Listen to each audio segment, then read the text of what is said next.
In today's DIY video, Dollar Tree Foam Pumpkin DIY, the best and easiest cheap fall decor, we are making 3 gorgeous fall decor pumpkins using Dollar Tree foam pumpkins and some other inexpensive supplies.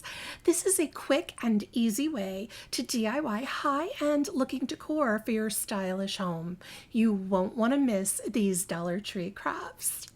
Welcome to Medicated Housewife DIY, where crafting and mental health come together. My name is Sarah. Let's go make some stuff and jump right into this.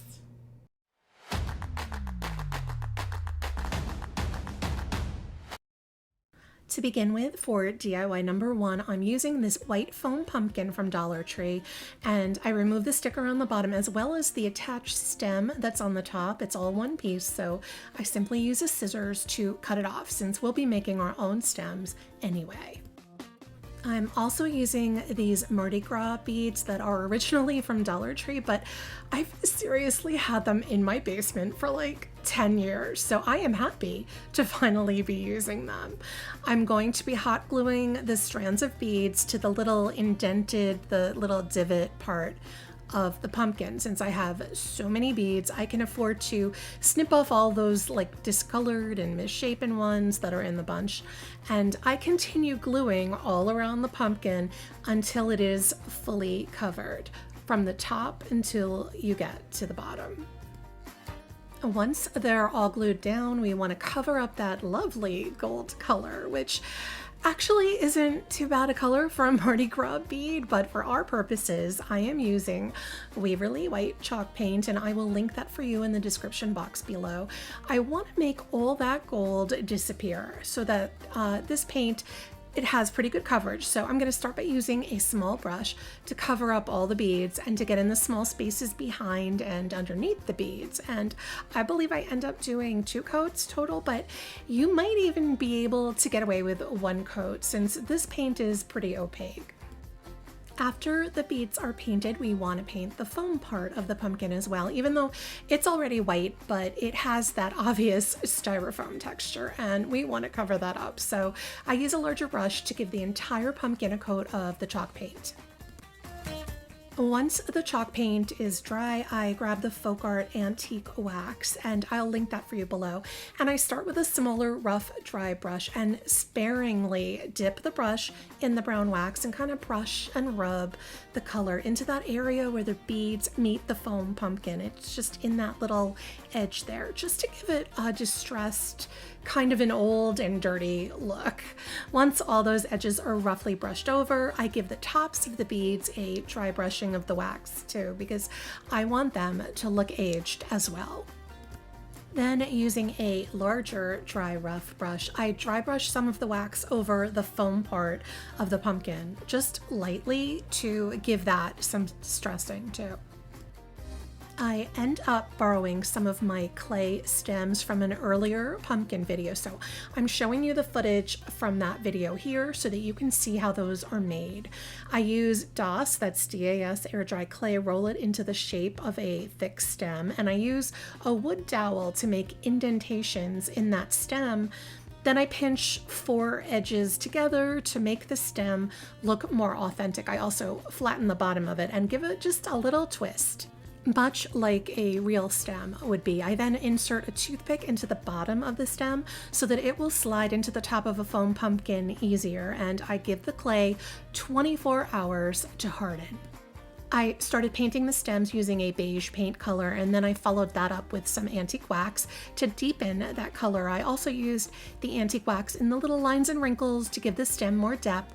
And lastly, I used a little Folk Art Treasure Gold, and I'll link that for you below, to highlight some of the raised areas on the stem.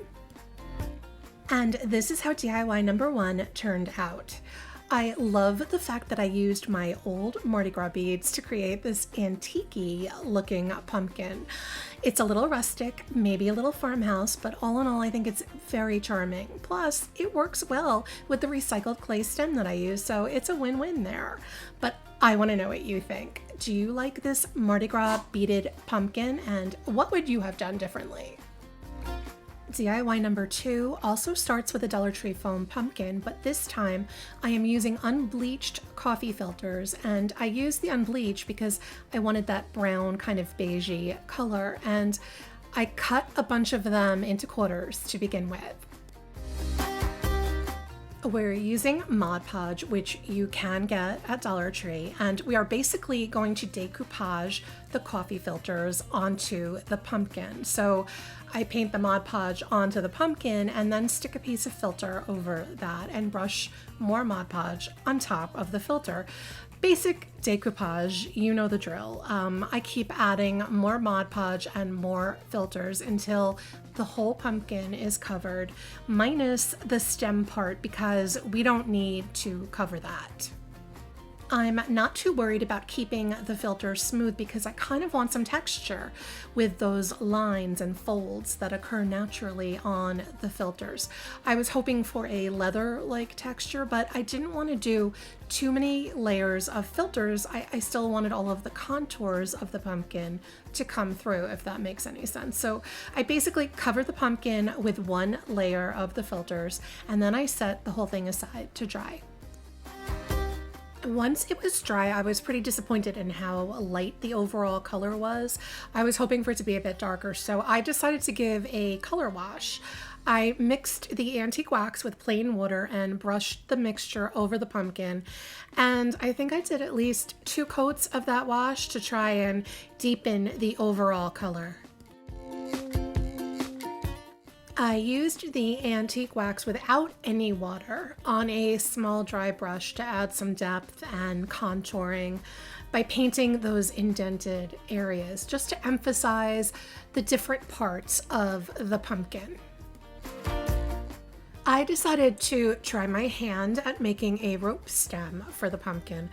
I'm using Nautical rope from Dollar Tree and also the Jot school glue that's also from Dollar Tree, watered down with some water, and I took several pieces of the rope and unraveled the bottoms of them and dipped all the rope into the glue and the water mixture, massaging it through so that the rope got saturated. And then I just started twisting the rope around itself until it started to resemble a stem. And after wrapping the bundle of rope and glue tightly, I set it aside to dry. And then when it was dry, I trimmed the frayed ends of the bottom to even them out. And I took a toothpick and inserted it into the middle of the rope stem so that it could be attached to the foam pumpkin.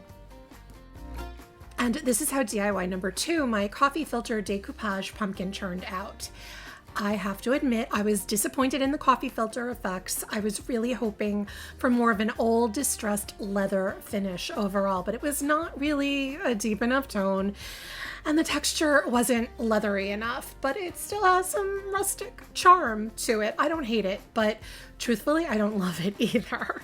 Not every DIY can be a winner, but it is important to appreciate it for what it is, a $1.25 styrofoam pumpkin. So in that respect, it's not too shabby. What do you think? Our last DIY, number 3, begins with, you guessed it, a foam pumpkin. I'm using Delta acrylic paint in the color Lost Lagoon. I will link it for you below. And basically we are just painting the entire pumpkin in this lovely turquoise blue shade. And again, I'm not worried about painting the stem because we will be using a different stem. When the first coat dried, I decided I wanted it a little lighter, so I grabbed this folk art paint in the color Titanium White and mixed it with the Lost Lagoon to lighten up the color a bit.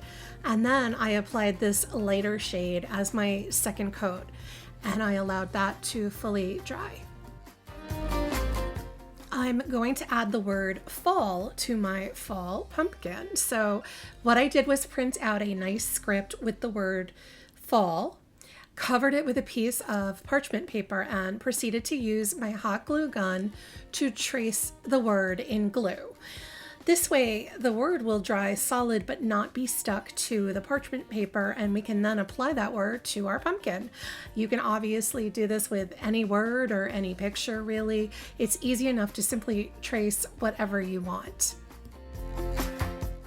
Besides the word fall, I also wanted to add a couple of chain embellishments to my pumpkin. So I'm using this silicone mold I use for clay. I will link it for you below, and I'm filling the mold with hot glue instead of clay. This works really well because you don't have to wait for it to dry like you would with clay, and it's totally flexible, so you can bend it to apply to curved surfaces. Once dry, the hot glue is also paintable, so you can paint it in any color. I ended up taking the word, the chains, and also one of my recycled clay stems outside, and I spray painted them with Rust-Oleum paint and primer in glossy white, and I will link that paint for you below. So my chains and my word fall are painted glossy white and they're dry, so I'm going to use more hot glue to attach them to my pumpkin, and you want to do this super carefully since the heat from the hot glue can not only melt the foam on the pumpkin, you can also melt the embellishments since they are made of hot glue. So I start with tiny drops of glue and attach the embellishments little by little where I want them placed on my pumpkin. And my goal with the chains was to camouflage that seam that goes across the middle of the pumpkin and the word fall in between the chains. Lastly, I used this Deco Art triple thick gloss, and I will link that for you below, and I painted the entire pumpkin with it so that the whole pumpkin would have a glossy, shiny finish. Now, I told you earlier that I had spray painted one of my recycled clay stems with the glossy white paint, and to finish that up, I used some Folk Art Treasure Gold paint and a small brush, and I brushed the gold around the edges to highlight the contours of my white stem. And this is how DIY number 3, my fall embellished pumpkin, turned out. The look I was going for was kind of a Wedgwood meets Tiffany blue kind of fancy looking pumpkin. I think I got that, or close to that. But what do you think? Let me know in the comments what this pumpkin makes you think of. And these are all 3 of my Dollar Tree foam pumpkin DIYs. They are definitely all very different, but I feel like each of them has its own kind of autumn charm. Let me know in the comments if you have a favorite and why. I really love hearing from you. I hope you enjoyed this Medicated Housewife DIY, and if you did, please consider hitting the like button and subscribing. It really helps out my channel. Once again, I really appreciate you watching, and a very big thank you to my subscribers. I am so glad that you're here. Until next time, I'm the Medicated Housewife, and crafting is my medication.